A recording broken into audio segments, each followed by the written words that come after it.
Hello, everyone. My name is Jean-Luc Vachiéry. I'm a cardiologist. I'm working at the Hôpital Universitaire de Bruxelles, Erasme Academic Hospital, where I'm running the Pulmonary Vascular Disease and Arterial Clinic.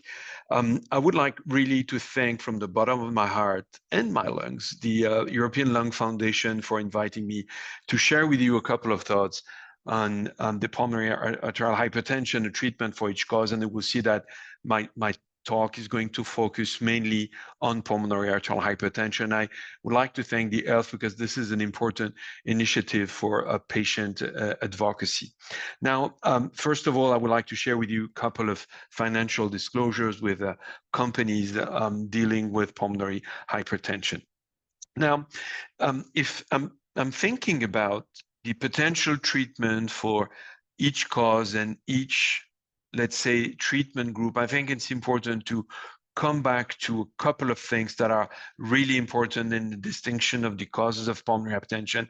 And the first disclaimer I would like to make is that only PAH, pulmonary arterial hypertension, and chronic thromboembolic pulmonary hypertension are the treatable causes of pulmonary hypertension. The others, unfortunately, we do not have specific treatment. So I would like to highlight the fact that the differential diagnosis, and once you as a patient get to the proper diagnosis, this is the starting point for proper treatment. And we know the differences in prevalence. We know that group 1 and group 4 are the rarest forms of pulmonary hypertension, whereas patients suffering from group 2 PH, so associated with cardiac disorders and lung disorders, are much more common, but unfortunately do not have specific treatment strategies. So let me focus, for the sake of time and the sake of clarity, to group 1 pulmonary arterial hypertension. The way we look at this disease area is in fact summarized in this slide, showing you how the management of PH successfully evolved in the last decades. And in one slide, you have all the changes since the World Symposium in Evian in 1998, until the last guidelines in 2022. And I just want to highlight a couple of important facts. In 1998, we had no treatment recommendations, although we knew that prostacyclins and other targets such as the endothelin receptor antagonist pathway would be a potential, let's say, treatment strategy for the future. And interestingly enough, it was also the case for combination therapy. So combination therapy was presented as one of the potential areas of development in PH. In 2004, we had a couple of drugs on the market, mostly endothelin receptor antagonists and some prostacyclins. We were looking at more the monotherapy aspects, and we were unfortunately waiting for treatment deterioration because we were lacking evidence in the other circumstances. In 2009, there was a major step forward where combination therapy was put a little bit higher in the treatment algorithm, but we were still recommending mostly monotherapy, and also all our reasoning and all our treatment strategy was based on functional class. There was a major step forward made in 2015 where risk stratification, initial combination therapy for newly diagnosed patients, and also treatment escalation under some circumstances was recommended for most patients with pulmonary arterial hypertension, And then in 2022, that was the last set of guidelines looking at the patients who have comorbidities. We used a further development of risk stratification. I will discuss that a little bit later. And also the idea that some patients may be switched from one treatment to the other. So you see in a nutshell how in a bit more than 20 years, the world of pulmonary arterial hypertension, and specifically the world of treatment, has considerably changed to improve patients' outcome and improve also the benefit of the treatments.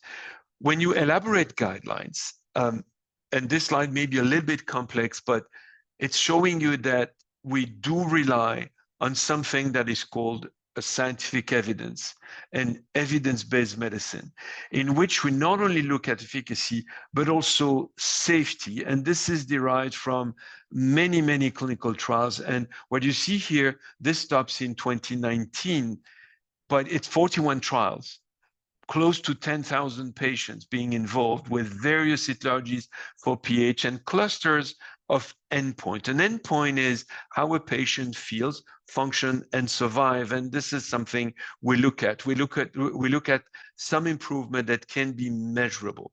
You see on this slide that was elaborated by Nazareno Gallier and a couple of colleagues from the task force on treatment algorithm at the last World Symposium, close to 6 years ago, actually 5 years ago. This World Symposium was 6 years ago, but the publication is 5 years ago. You see here the names of the acronym of the trials. You see the type of trial with the color code. So the black ones are monotherapies versus placebo or versus monotherapy. The red ones are randomized controlled trials where sequential combination therapy was tested versus placebo. And the blue one is initial combination therapy versus monotherapy. There's only 2 studies here, BREATHE-2 and AMBITION, looking at this strategy to treat patients with combination at time of diagnosis. So the color code, the names and the acronyms shows you how it has been a continuous change and a continuous improvement in the understanding of what will become, based on this analysis, the treatment strategy of the present and the treatment strategy of the future. And here you have highlighted with the asterisks, the small stars, the study that led to approval of a compound to treat pulmonary hypertension. And you can recognize all the names of all the compounds that are currently used: endothelin receptor antagonist, prostacyclin derivatives, and of course PDE5 inhibitors or guanylate cyclase stimulators being the categories, let's say the well-known categories of the drugs we're using for the treatment of pulmonary arterial hypertension. This is very significant in the field of rare disease to have so many evidence supporting a treatment algorithm. And in fact, having a treatment algorithm is also something that is quite unique in the field of rare disease. We have here some expected changes for the future, expected changes in therapy that are driven by new evidence. And since 2019, I just wanted to put AMBITION and GRIFFIN let's say, at the beginning of the modern era, because these are 2 important trials where we're using not improvement in walking distance, but changes in the real outcomes, such as hospitalization or worsening, clinical worsening. You see that in the recent, let's say, 3 years, we had 5 trials being completed and published. Triton, looking at the outcome of patients being randomized to triple oral therapy as opposed to double. Pulsar and Stellar. Pulsar is a phase 2 trial, so a proof of concept trial leading to a pivotal trial, which is Stellar, an approval study with sotatercept, and then more recently, the EDUCE study looking at the combination of dose combination of macitentan and tadalafil in a single pill. And just as of a couple of hours ago, the publication of the TORRE trial showing the benefit of inhaled treprostinil on pulmonary vascular resistance. Inhaled treprostinil is, of course, a tyrosine kinase inhibitor, small molecule, showing improvement in the primary endpoint and other secondary endpoints. So you see that in the past couple of years, there were studies being completed and published, and there's more to come. And you will see that from Jason Weatherall, where we're at in the new compounds and the new clinical development.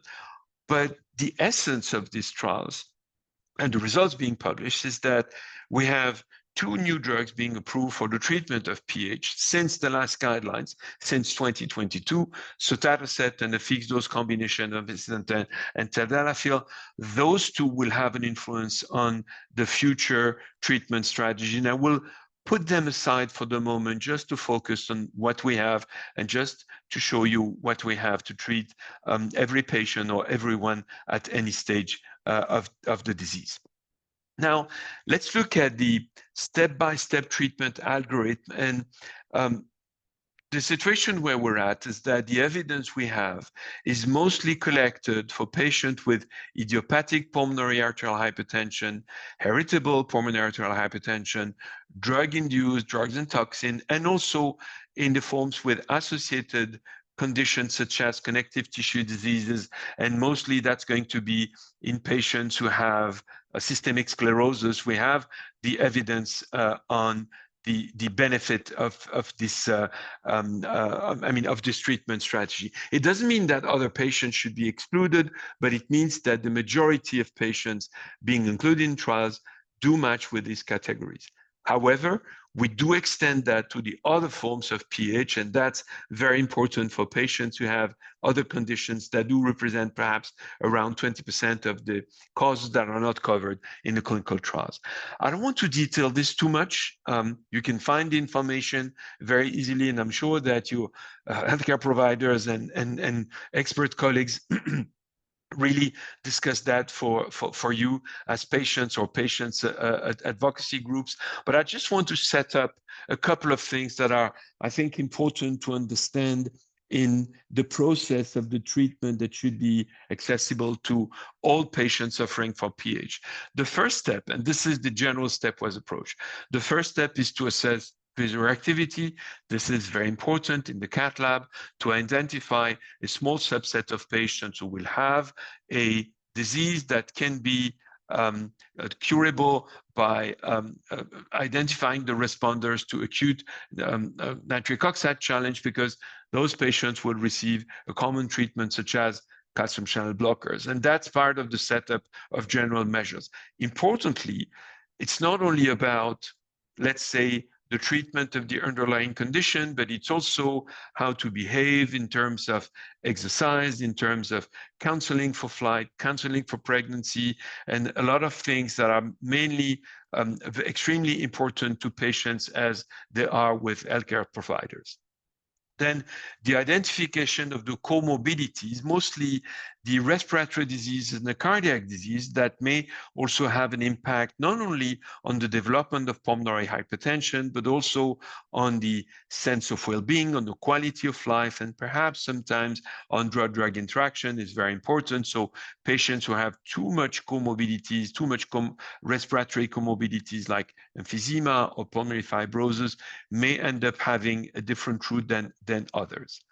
We then apply a risk assessment strategy. This may seem odd to you, but this risk assessment allows us to make the distinction, and I will come back to this in maybe more details sooner, mostly make the distinction between the patients who are really at very low risk of having an event, as opposed to the patients who have non-low risk, meaning that the patients who have the highest risk of severe events, have the highest compromission in hemodynamics or in right ventricular dysfunction, should go on a more invasive approach and on a more invasive route using intravenous prostacyclin. And that's something that can be done right at the beginning at time of diagnosis.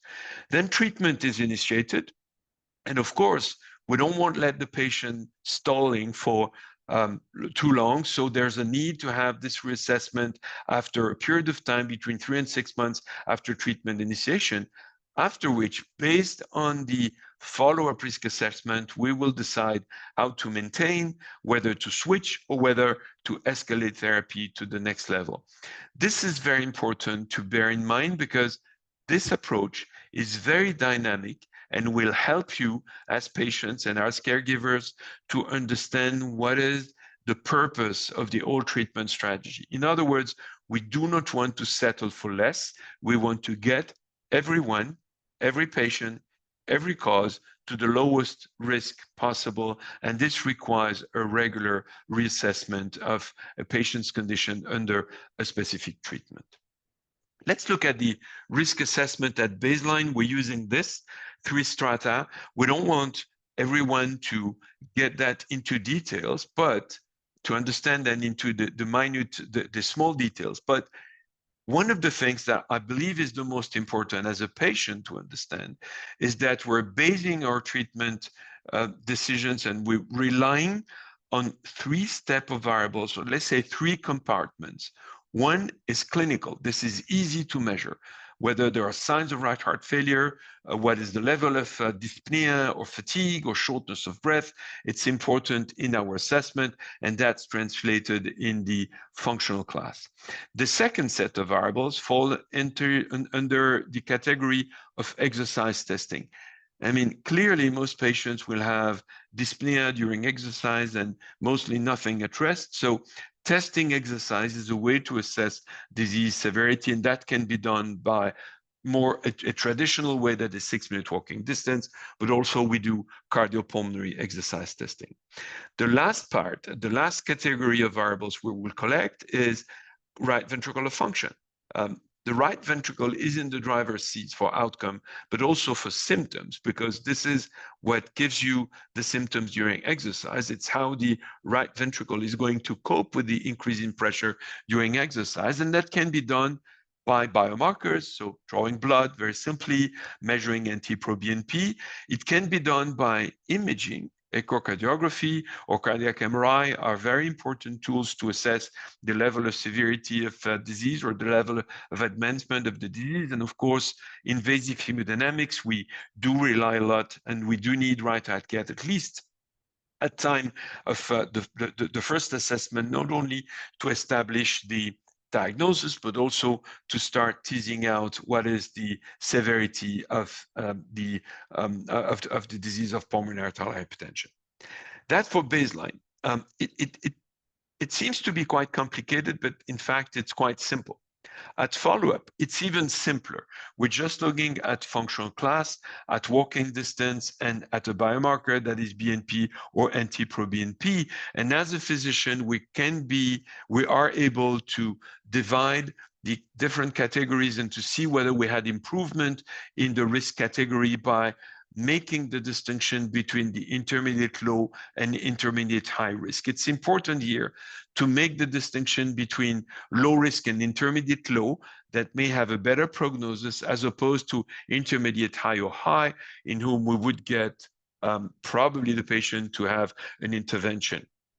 The goal ultimately is to bring everyone at low risk. And this is why at the face-to-face conversation you will have with your healthcare professional, you probably would hear about this risk analysis. And really, again, I think that the most important message here is to make the distinction between low risk and non-low risk. That's the most important, because in a low risk, you feel confident that the outcome will be better than in patients not reaching the non-low risk category. Here, of course, beyond the treatment that we can apply, there's also the question of which patient could go on a clinical trial, but this is not the topic of today. So we're using this risk category to not only have a regular follow-up, but also to make treatment decisions. Coming to this, I think it's important for us as clinicians to understand what you, as patients or as caregivers, family members, what you value the most. And if I'm putting what we do in randomized control trial, we have this inverse pyramid looking at what is the most scientifically rigorous to the increased degree of methodological or interpretability limitation. As you can see here, at the top of the inverse pyramid, we put what we call hard endpoint. The first 3 to 4 lines are the most important one, because this is something that is convincing to investigators, but also convincing to regulators to put a drug on the market. You have, unfortunately, mortality, cardiovascular mortality, hospitalization, all-cause hospitalization for heart failure. And at the very tip of this inverse, or let's say at the very bottom of this inverse pyramid, we have symptoms, and we have hospitalization, let's say worsening of the disease area. Having had a lot of conversations with patients over my small career and having discussed this with a lot of representatives of patients association, but also colleagues, I have the weakness to say that what you want is completely different. We need to focus on exercise tolerance, symptoms, quality of life, work, family, visits to the clinic, but also optimal expert care to deliver the best for our patients. This is, I believe, what you want. What we want is that let's say, the least important of your priorities. The most important of your priorities is improvement in symptoms, exercise tolerance, and quality of life. And I thought that this was very well illustrated in this work that was done by PHA UK. And it is showing you by all these emojis how US patients are feeling during the very difficult journey and the long and winding road to get a diagnosis. And I like this initiative because it's surely showing the best out of how a US patient feel, bad being the red here at the bottom of the slide, and good being at the upper part of the slide.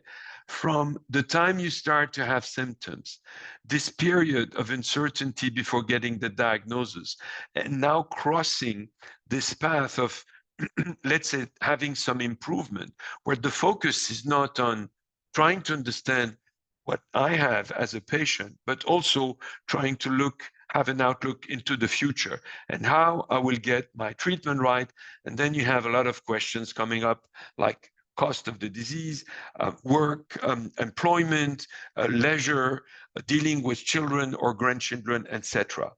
And we, as pulmonary hypertension teams, do care about how you feel and what is important. And this is, I think, in the way to encompass the treatment for pulmonary arterial hypertension, we would look at a multidisciplinary assessment for management decisions. And that's not only including the doctor, but the pulmonary hypertension team in a whole. And of course, patient's decision and patient's will as it comes to perspective in life on the long term. The guidelines committee worked very hard to present what we believe is the right setup for pulmonary hypertension center. And I would like to summarize that as three aspects that are very important. First, it's a team. Second, it's an organization. And third, it's specific missions to help patients getting through the disease and getting through the hard days and the hard times. And I think this is laid out very well in our recent guidelines, because the team is not only a team of individuals that is the core team, but also it's the extended multidisciplinary team. So the core team is clearly the team of PH experts, nurses, social workers. The extended team is the team of consultants on which we rely hardly on delivering the best care. That's the transplant team, the ICU, the BPA, the interventional team for chronic thromboembolic pulmonary hypertension, etc. The organization is made out of pattern and principles, values, I would say, but also treatment decisions based on good treatment algorithms, such as the ones you've seen from the guidelines. And we have specific missions. The overarching mission that we have is to deliver the best care for our patients. And I just want to show you what it looks like. It's looking like at my institution, but this can be expanded in any institution across the globe. This Is Us. This Is Us is a very nice series about a family across the years. But This Is Us as a family treating patients with pulmonary hypertension. And you can see here, I'm sorry it's in French, but it's translating very well. You have the whole team of physicians, but also other caregivers. And we believe that part of the job of this team is to find the best treatment for each cause of pulmonary arterial hypertension. So let me leave you with a couple of take-home messages, what we know now and where we go in the future. What we know now is that PH is one of the few rare diseases for which an effective strategy is available. There's a treatment option for everyone at any stage of the disease, although the disease remains yet, as of today, incurable. It means that it's never too late to embark on treatment, but the sooner the better. So we have options for all the categories of patients, including the ones who do present with worrying symptoms and what we call advanced disease. So we don't give up easily, and we keep on doing the good job by implementing treatment strategies for all patients with pulmonary arterial hypertension. Where we go is very interesting and very exciting. There's a number of randomized control trials that is increasing, exploring new targets more than ever before. We're getting now a fourth pillar of treatment with sotatercept, not giving up on the three pathways that have been standing the proof of time. We're searching new pathways, and I do have the hope that in the near future, we will get more targets, we will get more treatment to improve the patient condition. We're pending EMA's decision on the advent of sotatercept that has been recently approved by the FDA. This is not the end of the story. We need more. It's not going to cure completely PH, although it's extremely promising, and I'm sure that many of you will benefit, many patients will benefit from the treatment. But I think where we're going right now is to move towards a patient-centric approach to the disease. We deserve that. We deserve this plea to your patients. I mean, this is clearly one of our important commitments, and you as patients deserve that we keep on investing in this rare disease. And the last word I would like to have would be to the work that we're doing together with our teams, of course, but also with you as patients. You are the most important partner to find new treatments and to find treatment for each cause of pulmonary arterial hypertension. I thank you for your attention.